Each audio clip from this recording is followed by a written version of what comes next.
right, it's Jay Warsinske, L2P. Good to see you, Steve. Chris from Hard Rockology Radio. Man, we're doing the Tag Team Kix Day here at the world-famous Whisky A Go Go. I appreciate that. I am really interested to find out, who were those bands, man? How did you get involved in music, you know, growing up? Who really excited you to want to do this? I think it all starts with the Beatles. Oh, yeah. Anybody my age saw the Beatles on the Ed Sullivan Show, and it changed all of our lives. All those screaming girls ready to Oh, yeah, like that. tear clothes off wasn't a bad deal, right? Absolutely, I need that. So that was definitely the start of it. And then, you know, living in a little town in West Virginia, all I had was one radio station to listen to. So it was pretty much stuff like the Monkees, Three Dog Night, a lot of soul music, James Brown, Stevie Wonder. And then as I got a little older, I got into Alice Cooper, Deep Purple, Aerosmith, and then, you know, then I found my niche. Yeah, it's beautiful. So now, how did the first band come about? How did you get in the garage or the basement and start making your own music? My neighbor was a guitar player. We heard each other playing from like 3 houses down. I played drums, he played guitar. So we decided to jam. We were about 12, 13 years old, and that's the last time I ever played in my bedroom. So we put a band together about 13, 14 years old, and I've been doing it ever since. Start playing the local little sock teen hops, clubs high school, and the teen dances. towns. Place any place that would take live music, right? Exactly. When you're that age, you can't play bars, obviously, so you got to go wherever you can. Swimming pools, you know, swimming pool dances. Yeah, backyard parties, anything like that. Mm-hmm. Of course, we're talking with Steve Whiteman of Kix. I don't think he introduced him. Yeah. I'm just making sure everybody knows who he is. And Absolutely. The good thing about Kix is you guys have a great new album out. It dropped like in August of this past year. 19 years in the making, somewhat, I guess, but not really, right? Not really. No, maybe about a couple of years, I'd correct? say a couple of years. People don't realize that my other band, Funny Money, put out 4 or 5 records, actually. So, you know, there's a lot of music in between when Kix was on when the hiatus. last album, Show Business, was done in 95, Right. You started the Funny Money. Right. And it was kind of like a little bit of a continuation of Kix, but one member didn't think so, right? Right, exactly. I mean, it was a continuation, but it was my first opportunity to write. That was my writing vehicle, because I was really not invited to be a writer in Kix. So that was my first, I was able to spread my wings and show that I could actually write songs. Now, you bring that up for a second, and I wanted to touch on that because I know your old bassist, Donnie Perel, wrote all the music, right? Right. But I mean, how did it feel as a musician knowing that you had like maybe a whole bunch of great songs, and would you just turn them into him and you say, I don't think so, it's not going to work? That was hard. I mean, I was the George Harrison, you know. I wrote all the time, and unfortunately it didn't quite hit the standards of what he was looking for. And you know, I guess he had a vision for the band, and usually record company and management and everybody kind of got behind him because he was definitely a very talented songwriter. But yeah, it was difficult. So I just learned to deal with it, and I was proud of the music that we made. I mean, even though he wrote the music, we still had a lot of input. We still, you know, had a lot of our own characterization, our own sounds. Like the guitar players, Ronnie and Brian. That's the Kix sound. Whoever writes the music, it's not going to sound like that without those two. Yeah. It's not going to sound like Kix without my voice on it, or with Jimmy playing drums. So he might have been the writer, but you know, we through our own little what do you call it? Our nuances. Rock and roll dust on the music, right? Yeah, well, I mean, whatever you call that. It wouldn't have sounded the same with other people doing it. Yeah, I mean, a lot of bands go through that. I mean, they try to replace a singer or Right. a drummer, and you would think it would work, but then the fans know right away Absolutely. it doesn't sound the same. Absolutely. Yeah, and as far as getting that initial deal, I know you guys were up in the Northeast, so you were right in around New York and all the action, Yeah. but tell us how hard that was to get, you know, to get Atlantic to sign you. You know, actually, it took us by surprise because we'd been together. I had been in the band for about 3 years, and our whole goal from day one, when these guys recruited me out of a little town in West Virginia, we are going to get a record deal, and that captured me right away.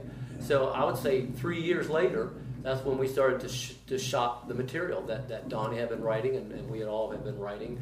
And we were sending live board tapes out because all the demos that we were making were just getting discarded. So we thought, we're best live, so let's send out live board tapes. And that's what caught Atlantic's ear. And Atlantic flew down to a club in like Waldorf, Maryland. And we called everybody we could think of, you know, busloads of people. You got to come out. Atlantic Records is here, and we wanted to impress them. And they flew us up to New York the next week, and we got it. They signed us. Yeah. That was the worst move we ever made in our lives. What, being on Atlantic or getting being signed? on Atlantic. Being on Atlantic. They had no clue what to do with us. It just seemed like Atlantic wasn't a big label to be on in, as far as the 80s rock scene They was. really I mean, weren't. I really can't think of another band that was on Atlantic. Well, because so many people compared us to AC/DC, they already had an AC/DC. So Yeah. they didn't know what to do with us. And it showed. I mean, it took us 4 albums to break, and we amassed a huge debt, and it never panned out for us. Okay, now it broke with the Blow My Fuse record in Right. '88. Is that because you brought Tom Werman in? I wouldn't to give him produce? that much credit. I think it was just time. We had worked our asses off on the Midnight Dynamite album. Yeah. We were relentlessly out there touring, spending our own money on tour support, going to areas of the country that we'd never been before, spending all of our money that we made on the East Coast. We made tons of money on the East Coast, made nothing anywhere else. So we took that money and we had our own tour support. So we went from the East Coast to Chicago, to Detroit, Cincinnati, Cleveland, all the way across the country to LA and start playing out here for the first time. So I think that got people's attention for the first time, and Atlantic saw a spike in sales of Midnight Dynamite. And that's when they decided, let's push this magic button. These boys have worked hard. Another thing I wanted to bring up real quick was, before we move on to the new album, I want to talk about that obviously, is back in the day, you had that ad in Hit Parader magazine, and I used to always see it, and it said Kix, and I go, these guys never play in New York because we were originally from New York, and then we moved out to Los Angeles. I would play New York all the time, L'Amour's and... But I was like from New Jersey. I wasn't old enough to go to New York at the time, and then by the time you guys were probably playing there in 81, 82, I was already on the West Coast. Right. So I like always see this ad in the Hit Parader, go, Yeah. Kix, who is this band? What is this band? It's a black and white ad. It was in every single issue. Yep. And I was just like, well, I know who Kix is. I just never really heard their music yet. Was it in Circus too? It was in Circus, Hit Yeah, Parader. Circus and Hit I think it was Parader. in Circus or Yeah. Hit Parader, one of the two. That was another thing Atlantic noticed. They saw how good we were at self-promoting. Yeah, exactly. They did shit. They did absolutely nothing. And we had amassed such a nice following from North Carolina to Boston because we played relentlessly up the East Coast, and we would sell 80 to 100,000 records, which would make them a lot of money, but not enough to make us any money. So they would definitely, take our option for a new record because they made a shit ton of money off of us. We made shit. Now, I got a question for Sure. you, because I had the opportunity to see you back in the 80s. Okay. And you're one of my, what I would call Desert Island, guilty pleasure favorite band coming out of the 80s. Nice. And one of the things that a lot of people used to say about the band was you seemed a little bit out of sync or a little bit out of phase with what was actually going on. I agree with that. You seem just a little bit different. And you opened up for a lot of great bands, Tesla, Great White, Rat. You opened up and you played with a lot of great bands. But 19 years later, after your last album, how does it feel to be putting out a brand new album and touring again and getting the recognition I feel you guys deserve, because you guys are getting nice attendance figures and people are coming out to your shows and they seem to be excited to see you guys? Yeah, it's surprising. I mean, when we decided to go back and do some reunion shows in like 2003, 2004. In the meantime, Funny Money was all that I did, and that was my life. That I was sinking all my time and effort into that. And a local promoter just threw an offer on the table. Said, "Can you get Brian and Ronnie to come in?" Because Funny Money already had Jimmy and Mark in it.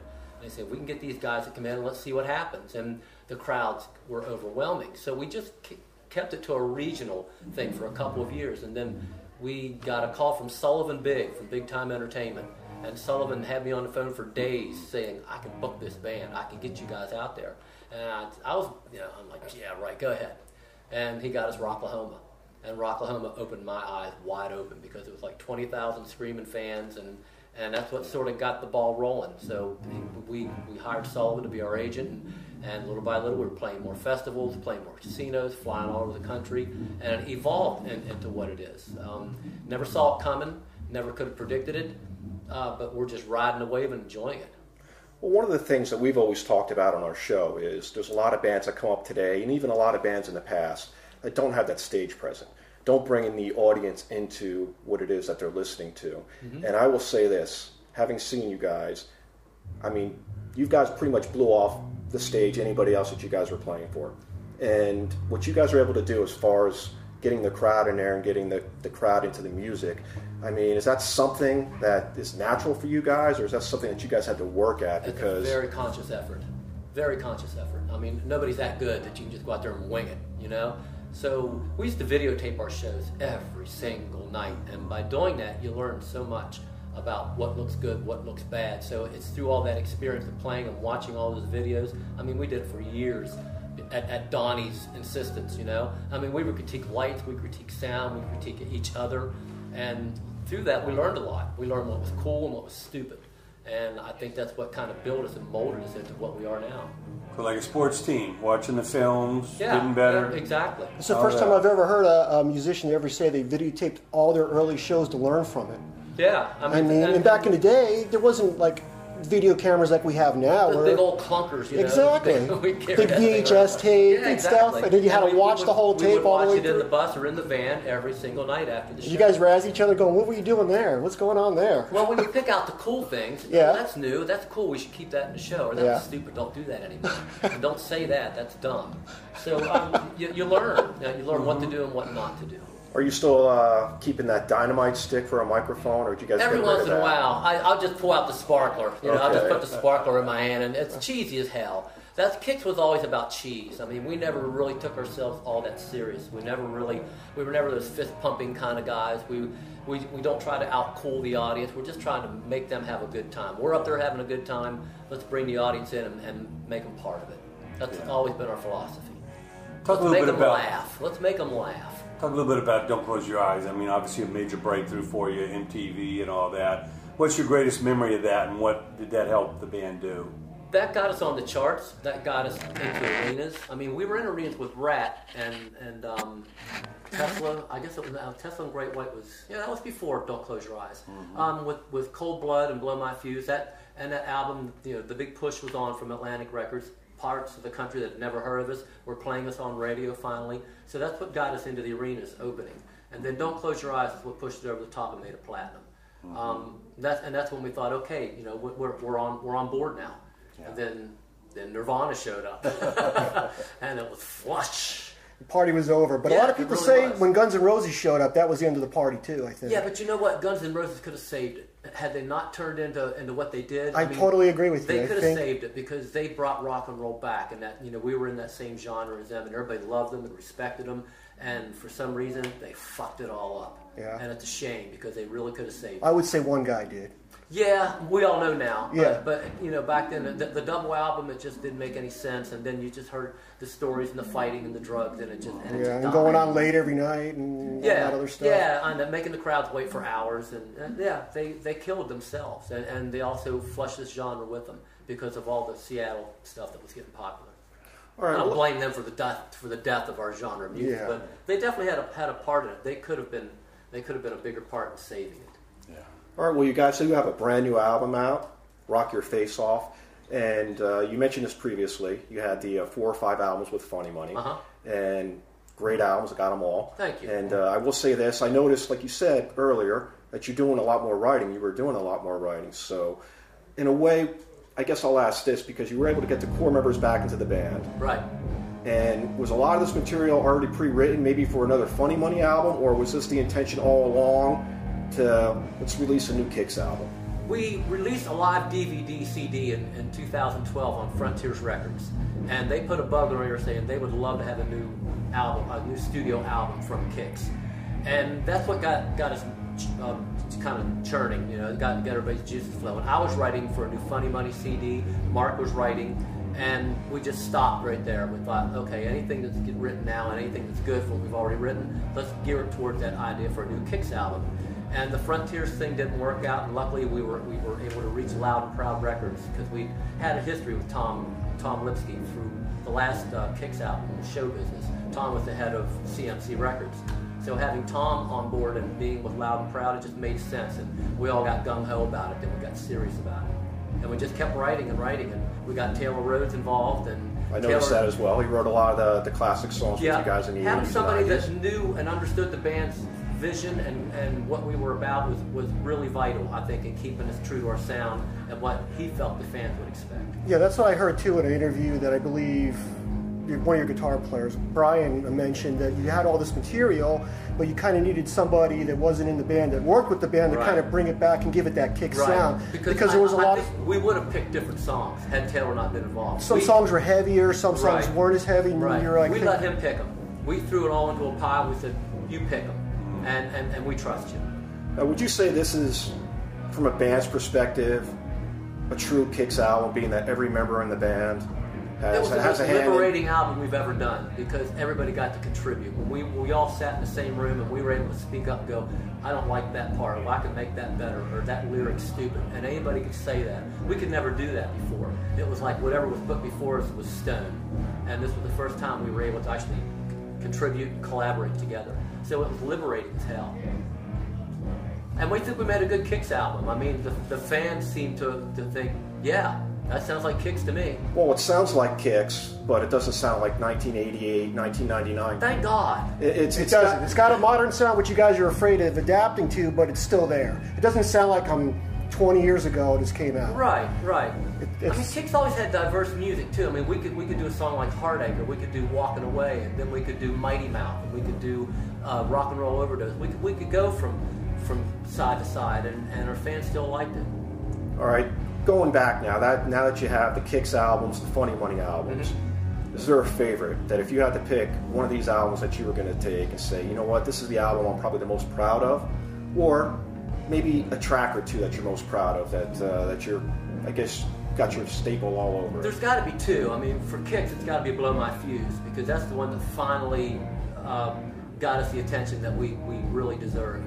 And the music on that record was great. That was just the best memory of our lives, because it got us to Japan, it got us to the UK, it got us touring the country over and over again. And for me, the Funny Money CD, Stick It, well, I think is a great CD. I think, and the Bo Hill who mixed that said, you guys should call this Kix and put it out there. And I wouldn't do it because it wasn't Kix. But he loved the record, and so did I. And to me, I'm most proud of that record than anything. And I will say this, I mean, I've had a chance to listen to all those albums, and just the songwriting in and of itself, it could have been a Kix album. Yeah. And I think you did exactly what you wanted to do. You brought in the right producer, and you guys reestablished the sound that you're known for. So, I mean, right now, 2015, we got new Kix, and I'm looking forward to it. I'm looking forward to see what else you guys are going to come out with. Me too. So you got a favorite song off the new album? I mean, I know you just put a video out for Wheels in Motion, which is a great video. That's always been, that was like one of my favorites from the get-go. That was one of the first songs that I heard that Mark was introduced. Interesting lyrics, to say the least. Yeah. I really like that one, and I love Can't Stop the Show. Can't Stop the Show? I think that says it all.